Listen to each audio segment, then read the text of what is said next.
Hundreds of travellers have had their plans thrown into chaos. Some are now having to quarantine separately from their family members or cancel flights into the UK because there's no space at the quarantine hotels.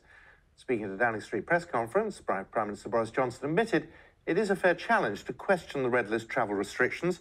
His response came hours before a legal firm, PGMBM, intends to tackle this very issue in the Royal Courts of Justice.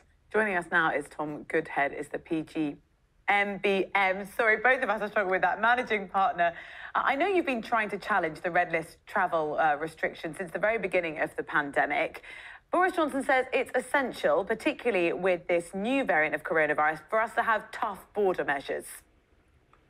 Well, we can have tough border measures, good morning, I should say.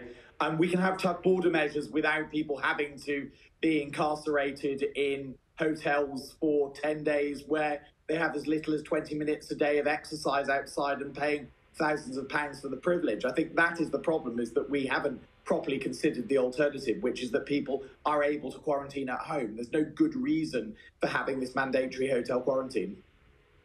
Tom, I watched that news conference yesterday with these dire predictions of cases doubling every 2 days, 1 million by the new year. I just wondered, what on earth is the point of having any restrictions at all? If it's spreading that fast, and not just in this country, everywhere, we're all in this together, why bother with self-isolating?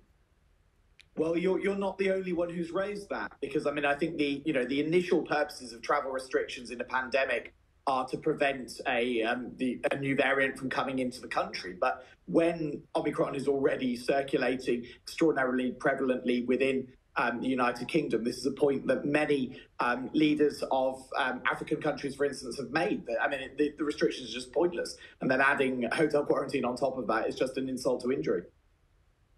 Don't have, scientists or SAGE here to come back and say, that their case. Just quickly, would you actually trust people to quarantine at home if that was in place of hotel quarantine?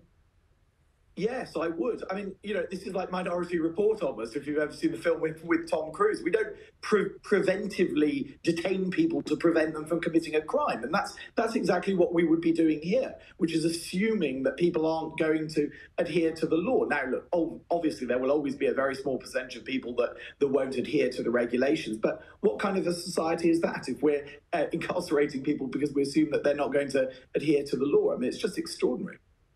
Tom, good to talk to you. Tom Goodhead, thanks very much for your time this morning.